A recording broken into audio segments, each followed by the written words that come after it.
Hi, everybody. My name is Noah Bookman. I'm the Chief Solutions Officer at Education Analytics. We're very pleased to have you all with us here today to learn a bit from us about what we're seeing and thinking about as we look at the impacts of COVID-19 on student learning as well as student well-being and how those things relate to each other. The data we're going to talk about today comes from two different states. One being a handful of districts in the state of California, and the other being the vast majority of districts in the state of South Carolina. Libby, if you want to advance the next slide. Great. So we've got 4 chunks to today's conversation. I'm going to take you through a little bit of some context and background about the work that we've done. My colleague Libby Peer is going to talk about our approach and some key findings, and then we're joined by Heather Huff, who's the Executive Director of Policy Analysis for California Education, who's going to help us unpack what do we do with this information now. Next slide. So let's talk a little bit about the context and background of this work and who's involved here. So one group involved is our organization, Education Analytics. EA, or Education Analytics, is a nonprofit organization based in Madison, Wisconsin, but we have staff all over the country. Our staff consists of researchers and analysts and folks with expertise in education. We work with 70 partners across 300 districts and about 28 states. And we do a mix of things from research and policy analysis to data applications for teachers and school leaders to help them understand and unpack how their kids are doing. All of this with the goal of supporting continuous improvement in American education. Next slide. We've been very fortunate in this work and in all of our work to collaborate with great partners. In this case, we've collaborated with our partners in California with CORE and PACE, as well as with the state of South Carolina's Department of Education. CORE is also a nonprofit organization like EA. CORE's focus is on the state of California, and their CORE Data Collaborative has over 200 districts in it in California, and those are amongst the districts that were a part of this study, and they collaborate, as well as EA, with our colleagues at PACE, or Policy Analysis for California Education, which does research and policy analysis on behalf of the state of California, both at the state level as well as at the district level and county levels, and they are a research partner to the core districts. Next slide. So, it's just as a little bit of context of how we got into this effort around trying to understand how kids are doing. Early in the pandemic, we recognized that there was really important work happening just to try to get devices in kids' hands and get kids connected and learning again. And we listened a lot to our district and state and charter partners who were saying, we want help in trying to understand how kids are doing. We're going to get back to school. We want to be able to monitor how are kids doing academically, how are they doing from a well-being perspective.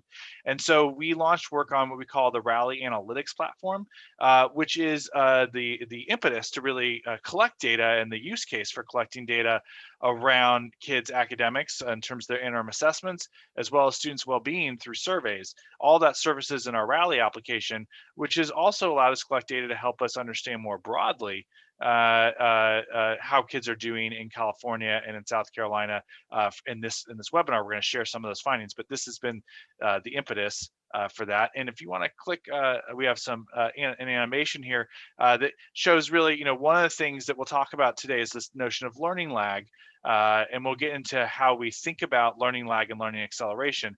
But in Rally, this is one of the things that we started working on, which is how can we get a picture of how a student is progressing in their learning over time, knowing that they've got state summative tests in their history, they've got these interim or benchmark assessments they're taking, and then we can look at similar kids, that dotted line there. We can look at similar kids at how they've progressed under normal circumstances. And the question we're asking with learning lag is, are kids progressing at the rate we would expect them to on average, or are they lagging against historic growth trends, and which kids are lagging and which kids aren't? And is that at all related to how they're doing from a well-being perspective, from a personal well-being, from interpersonal well-being? And so that is part of the way that we're trying to get good information in front of educators' hands, and we do that both in Rally as well as through the research we're going to talk about here today. Next slide. And with that, I'm going to turn it over to my colleague and friend, Libby Peer, who's going to talk a little bit more about our approach and some of the findings. Thanks, Noah. So my name is Libby Peer. I'm the Director of Impact at Education Analytics. And I'm going to start today by giving a brief overview of our approach to measuring learning lag. I won't be going into too much technical detail here, but we do have documentation posted on our website at edanalytics.org/projects/COVID impacts for those who do want to dig a bit deeper. I'm first going to focus on this first research question that we sought to answer, which is how much slower or faster are students learning during COVID-19 compared to what we would expect? To answer this question, we use assessments administered in the fall of 2019, which are the most recent data that we have that were widely available before COVID-19 began, as well as assessments that were administered in the winter of 2021, which are the most up-to-date data we have since COVID-19 began. As Noah mentioned, we're focusing on 2 states, California and South Carolina, and we're examining the learning patterns of students who began in grade 3 last year and are in grade 4 this year, up until students who began in grade 7 last year and are in grade 8 this year. We relied on interim assessment data, given that statewide assessments weren't administered in spring 2020 during COVID. And we include 3 different interim assessments in our sample that were administered in 73 different local education agencies. 19 of those were in California, with about 100,000 students in that sample, and 54 of those were in South Carolina, with about 300,000 students in that sample.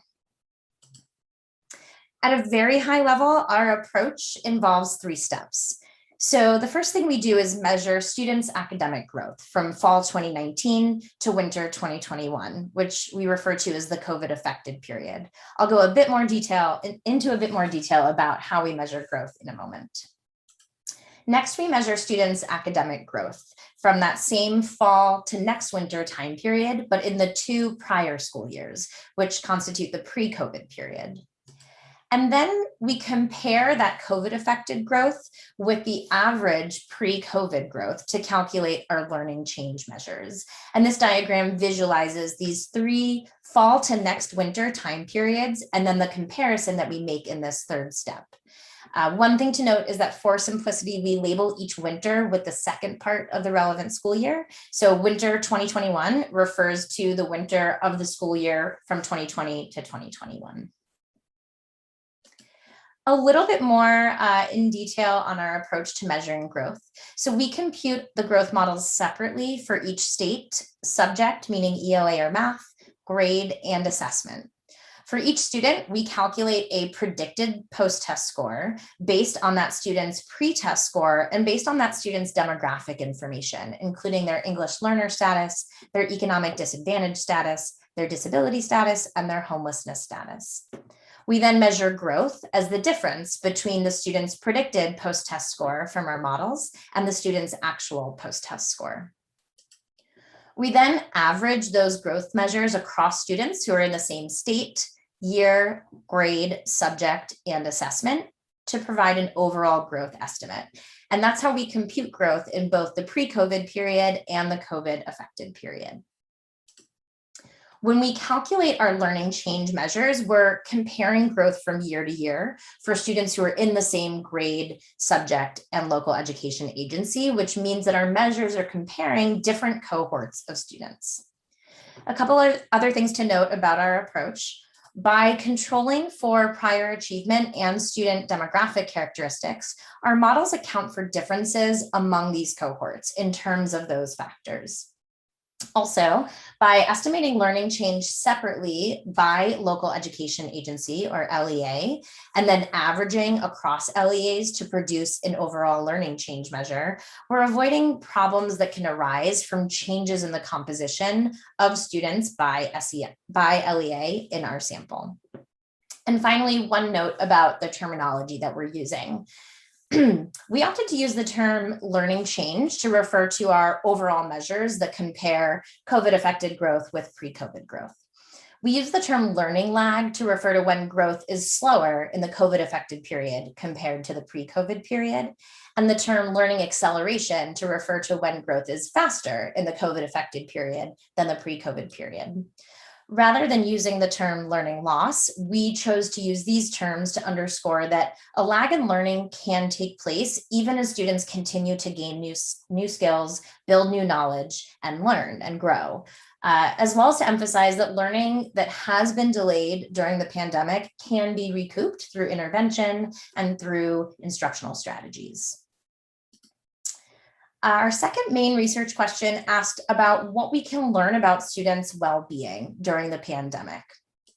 In order to answer this question, we examined data from the CORE District's Well-Being and Learning Conditions Survey, which was developed by CORE in collaboration with PACE and EA in response to the COVID-19 pandemic. You can find the content of the survey as well as some excellent guidance that CORE Districts created to accompany the survey at the bit.ly link on the top right of this slide. We look at surveys that were administered in both fall and winter of this school year, the 2020 to 21 school year. And the survey includes 26 items across 5 topics: personal well-being, interpersonal well-being, school learning environment, the home or online learning environment, and about me. Today, I'll mostly be focusing on the first 4 topics, since the About Me topic is mostly open-ended questions that are not really easily summarizable in terms of quantitative measures. We have data for students in grades 4 through 12. 3 LEAs in California administered the survey to about 30,000 students in the fall, and 1 LEA also chose to administer the survey in the winter to about 15,000 students.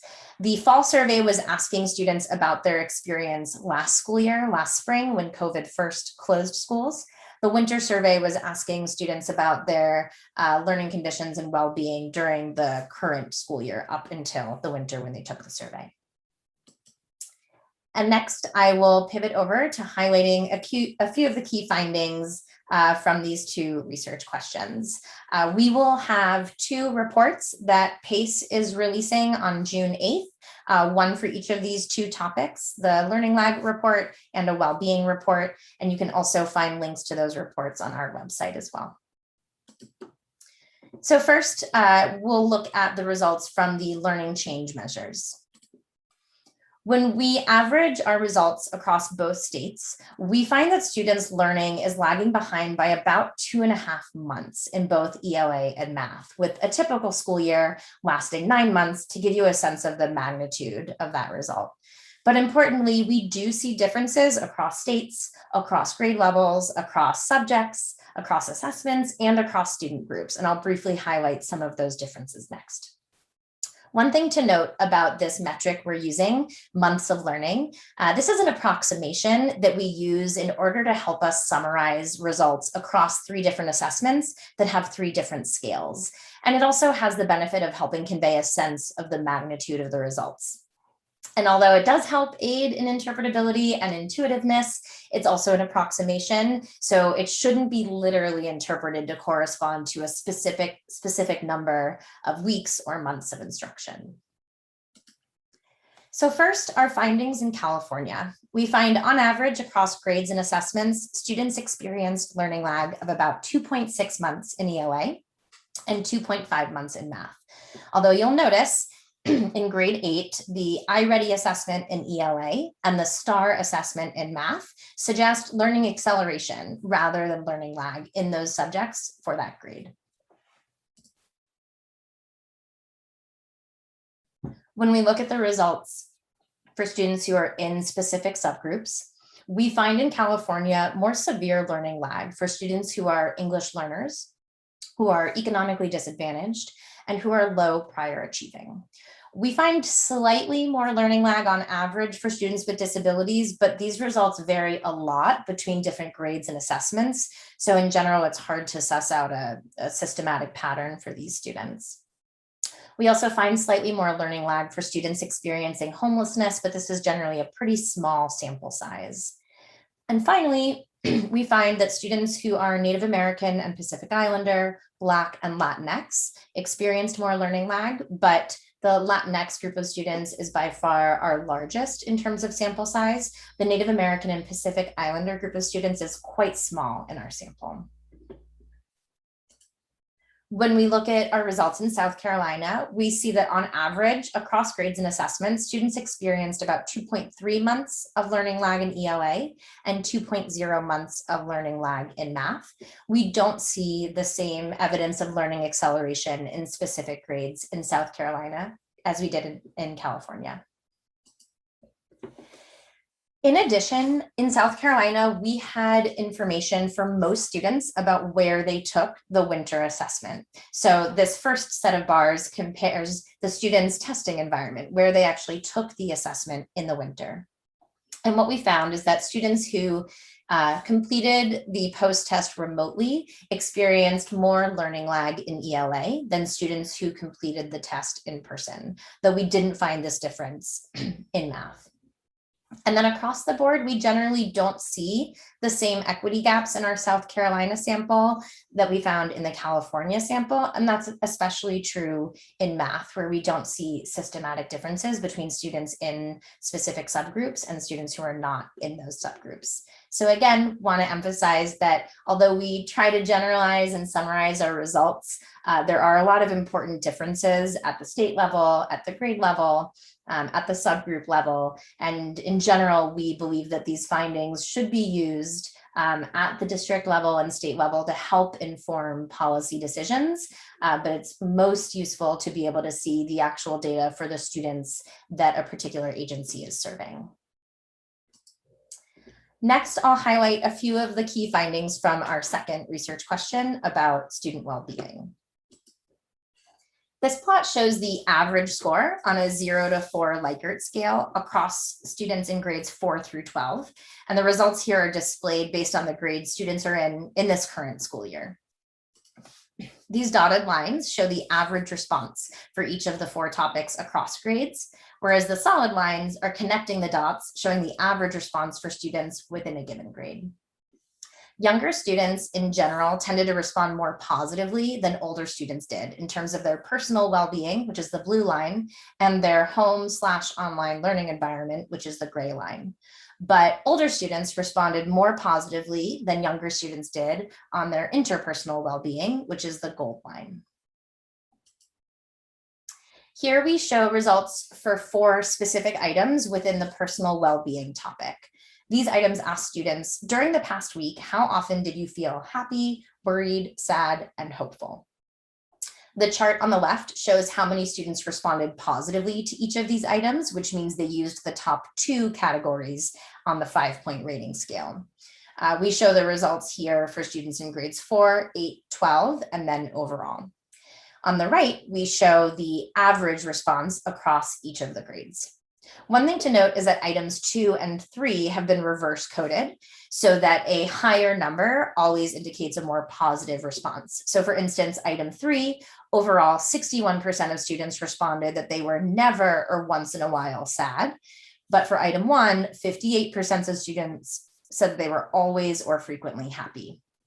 And in the plot on the right, you can really see item 2 here, asking students how often they felt worried. The older the students got, the more often they reported feeling worried. Next, we're able to compare the results from the 15,000 students who responded to the survey both in the fall and then again in the winter. Each of these panels shows results for one of the 4 topics. The blue bars show the average response in the fall, and the gold bars show the average response in the winter. And overall, the first 3 topics, personal well-being, interpersonal well-being, and the school learning environment, generally stayed about the same or increased very slightly for elementary school students, but they went down for middle and high school students between fall and winter. On the other hand, for the 4th topic, home/online learning environment, we see that students across all grades responded more positively on the winter survey, which asked them about their experiences this fall, than they did on the fall survey, which asked about their experiences last spring. We can dig even a little bit deeper into this pattern. Here are 3 of the items within the home/online learning environment topic. These items ask students, how often were you able to access your schoolwork online? How often did your teacher have online lessons with the class? And how often did you join online lessons with your teacher? And across all grades, we see that students' responses increased from fall to winter. And in particular, you see that items 17 and 18, high school students had quite substantially lower scores than younger students did. But in the winter, these scores started to catch up. And this really is a testament to the incredibly hard work of teachers, administrators, parents, families, school leaders, district leaders to improve students' experiences with online learning. And it really shows in these data. Unfortunately, though, improvements in students' experiences with online learning doesn't seem to have translated to their enjoyment of school. So here we can see that fewer students said that they enjoyed school in the winter than they did in the fall.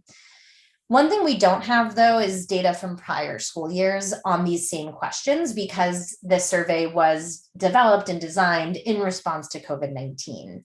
And so we don't know if this drop from the proportion of students who like school in the fall versus winter, maybe that's typical in most school years. And perhaps this is a less severe or a more severe drop than what we typically see, and we don't have that information. But nevertheless, it is really important to collect this information and to continue to collect this information, in particular, so that we can share it with teachers and with school staff so that they can hear and learn when students are feeling less engaged, when they're feeling less motivated, or they're feeling less happy with school. And indeed, even though one of our goals was to collect this information at scale to be able to help report on patterns that we see, a key goal of this survey was to provide teachers directly with information about their students by reporting the results in the Rally analytics platform. And really, it was important that the survey included items that allowed students to describe themselves in their own words and describe how they're feeling in their own words. One of those items asked students, what are 3 words that describe you? And here we've created a word cloud showing the most common words that were used in response. And these are the kinds of words that teachers are able to see in Rally to learn more about their students and to be able to have more qualitative information in addition to academic assessment information to understand how their students are doing and how they're faring. With that, I'm going to pass it back over to Noah and to Heather Huff, the Executive Director of Policy Analysis for California Education, to tell us a little bit more about how districts and states can think about using these findings. Noah, back to you. Great. Thanks so much for that, Libby. And we're welcoming our dear colleague and friend over at Policy Analysis for California Education, Heather Huff, who's the Executive Director over there. And I think I'm just waiting for I think we're going to get the video spotlighted here in a second, and then we will have a little bit of conversation.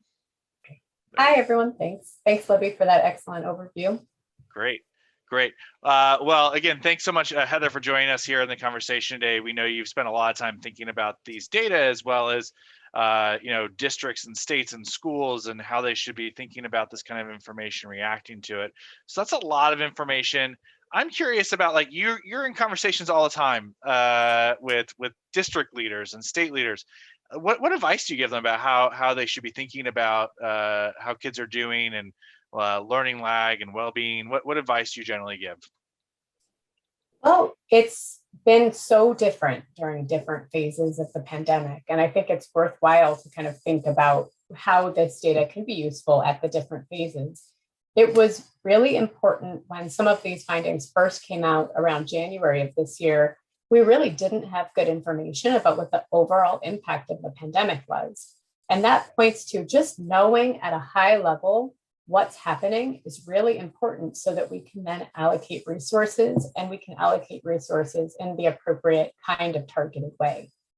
So knowing that certain groups of students have been disproportionately affected, different grades have been disproportionately affected, means that then policymakers and district leaders can say, okay, for schools that have these students, we need to make a different kind of investment and provide a different kind of support.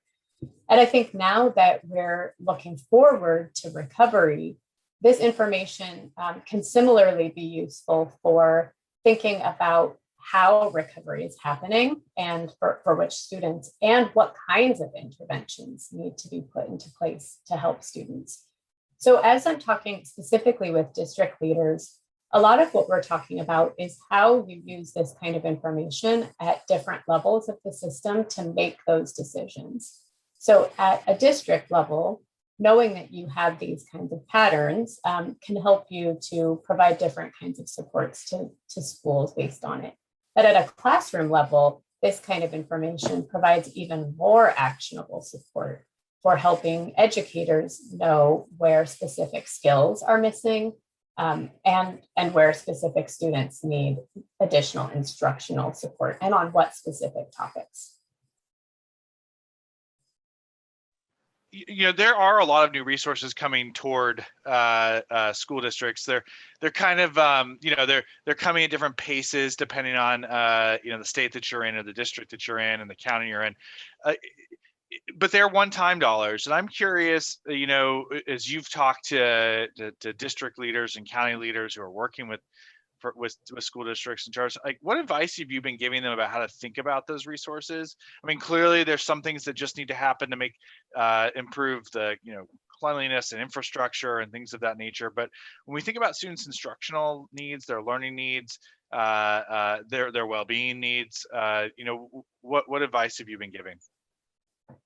Well, I think the most important thing to think about is that the way that we address and support student academic learning is not just through what we might think of as instructional content.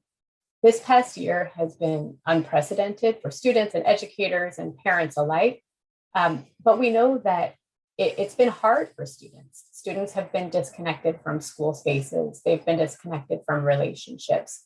We also know from a very large and growing body of research on the science of learning and development that students can't learn without really having that foundation of being seen, feeling a sense of belonging, having deep relationships that are based in trust, in which they can collaborate and receive and give feedback, right? So this information, and I love that these two analyses pair the student well-being and the academic, because they really are two pieces that are constantly intertwined. And thinking about how we accelerate student learning has to start with the foundation of how do we re-engage students? How do we center relationships between students and teachers, between teachers and teachers, between families and teachers, right? Like a real focus on all of those relationships to make sure that the instructional approaches are really in line with what students and families need to be able to re-engage and feel supported. But that doesn't mean that there isn't a really critical role for specific approaches that accelerate students' learning and that meet very specific and acute needs.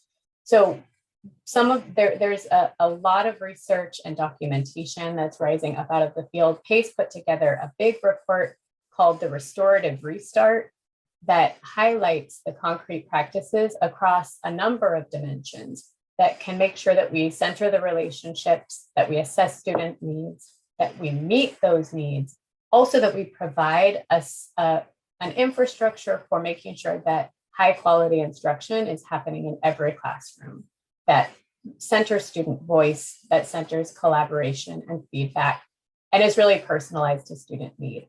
But on the topic of accelerating student learning and meeting students' targeted needs, some of what will be really important there is using diagnostic information about student learning and student well-being in order to then figure out which students need additional support, things like high dosage tutoring, counseling, mental health supports. One of the things I know you and I have talked a little bit in other conversations has been, if you're going to try these things, like you're going to try high dosage tutoring, or you're going to institute a certain counseling structure, how can school systems set themselves up to learn? How can they set themselves up not just to implement a program or an intervention, but but to be able to measure how it's going, and is it working the way you'd hope it would work, and things of that nature. Can you talk about that a little bit? I mean, obviously that's a whole other, that's probably like a multi-webinar series on the blocking and tackling, the very detailed part about that.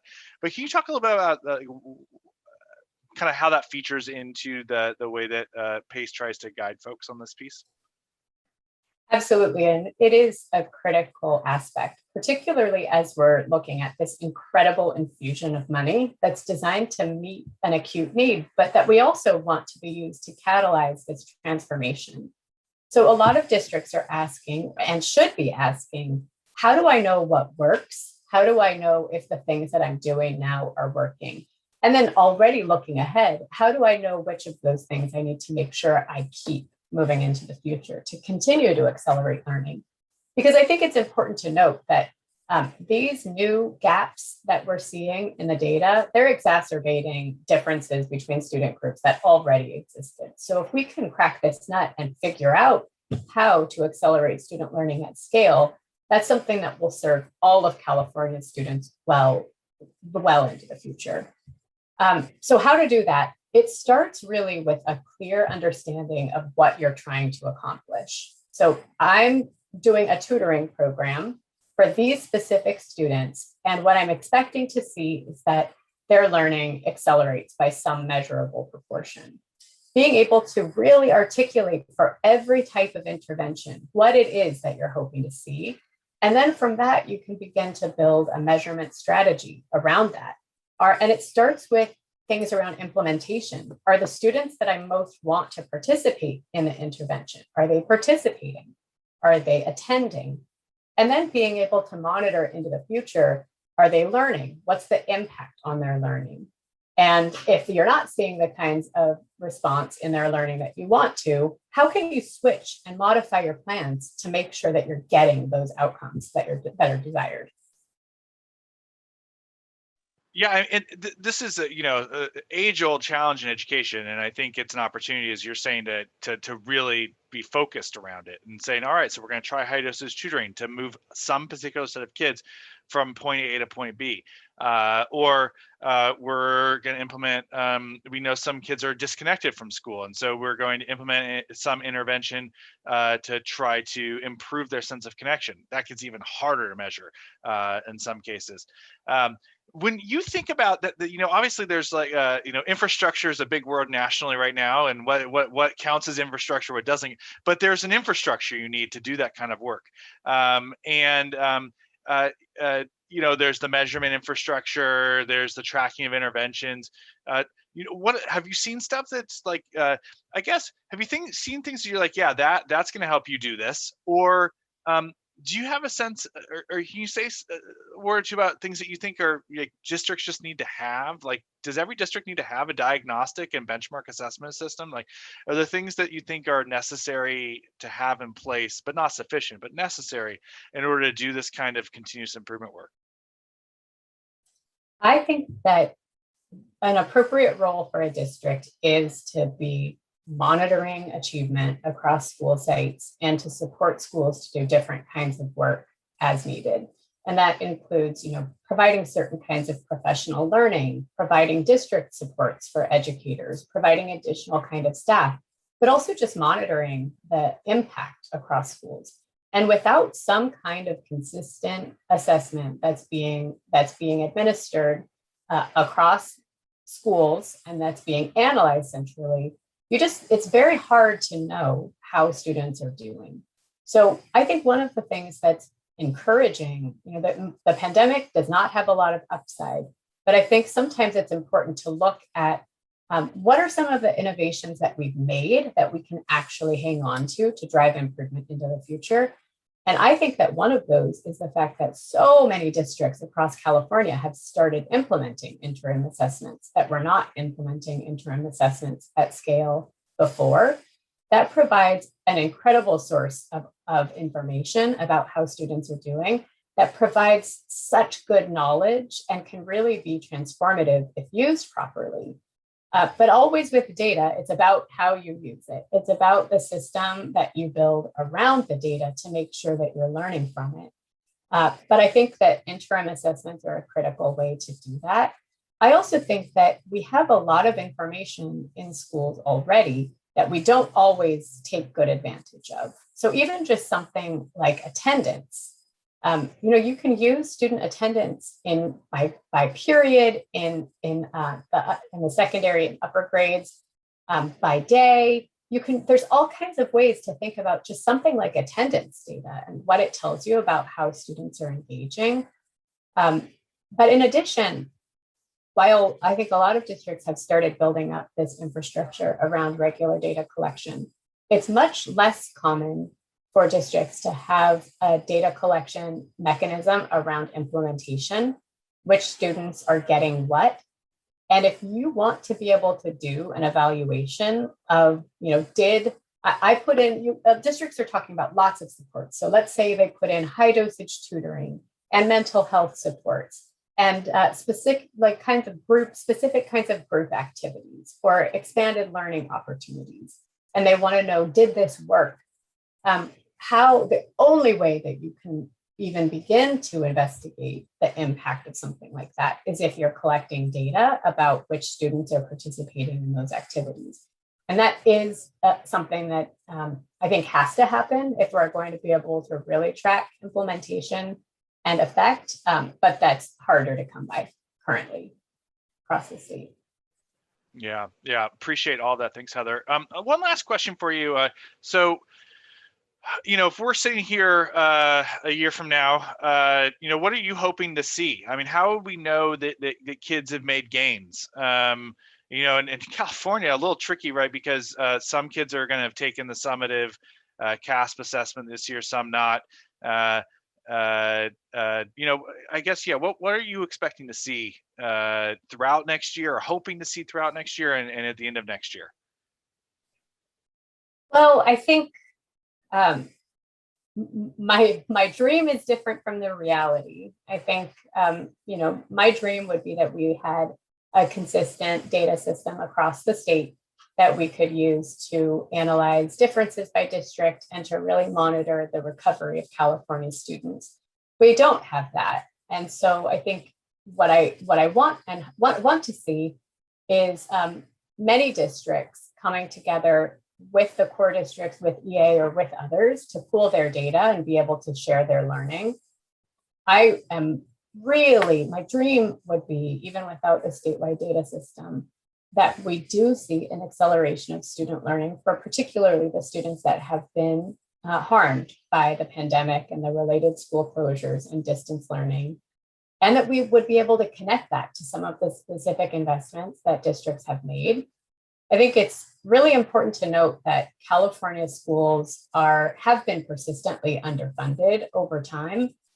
And if this infusion of money, even though it's one time, and I think there's a lot of complications with that, if we can build a data infrastructure that enables us to show that the investments were effective and really did accelerate student learning, then I think it becomes possible to make that case for a prolonged and higher level of funding into the future. And I think that's really what I would want to see, is California districts killing it and making a huge change for students.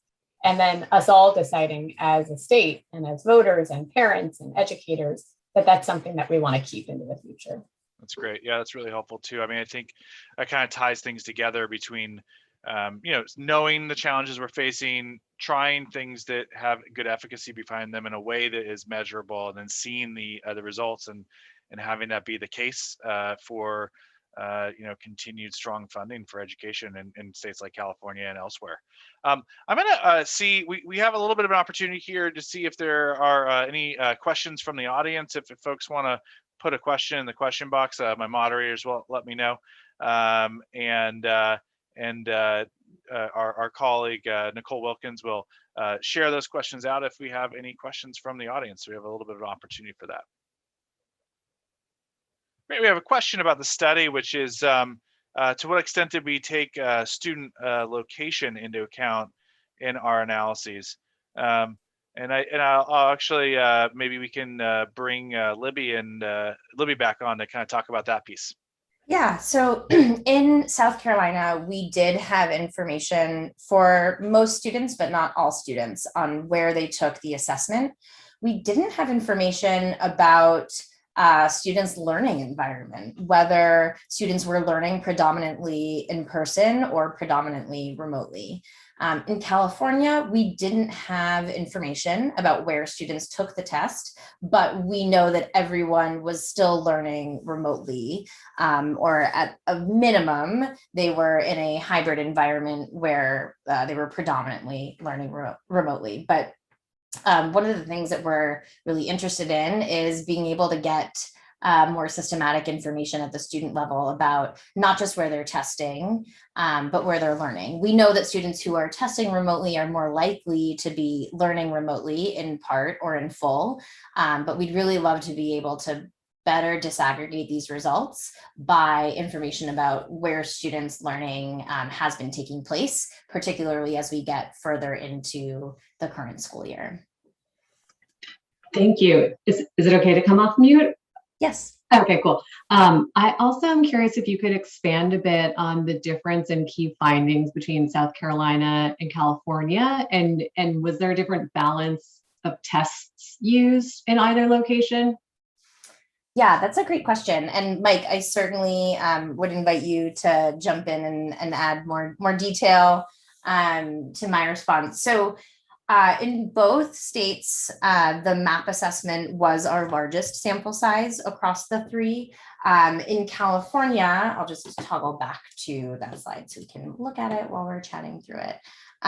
In California, you'll notice that we didn't have a big enough sample of iReady data in math. So all of our math California results are based just on the MAP and the STAR assessment. In South Carolina, we did have the iReady results for both ELA and math. Mike, anything else you'd want to add? Yeah, I think you're absolutely the case that the MAP was the largest assessment we had in both cases. That was especially the case in South Carolina. In South Carolina, we had a very large sample and we had a lot of districts, to work with. I want to say around 40, but I don't have the exact number at my fingertips on that one. Whereas, in contrast, we had a lot of students in California, but it was a smaller number of districts that it was based off of. Broadly speaking, though, the finding of learning lag in general seemed to be pretty robust between which assessments that we were using and which places we were getting. I think the major differences was the extent of it.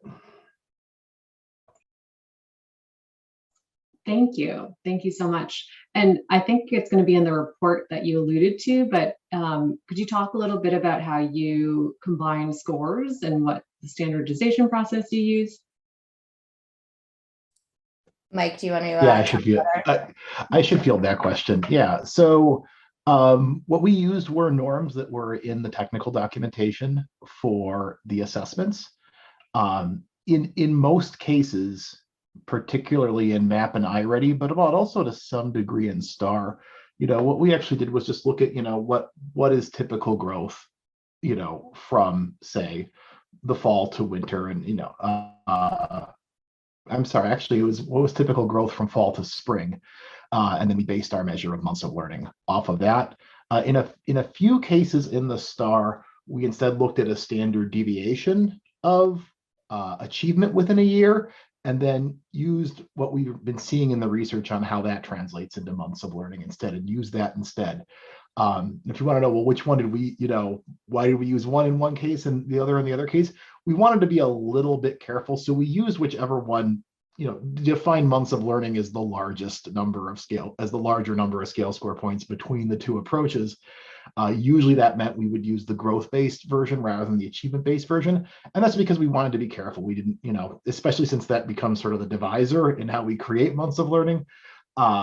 We didn't want to overstate the number of months of learning. So we decided to take, the more careful approach and make sure that we didn't overstate the number of months of learning when we did this.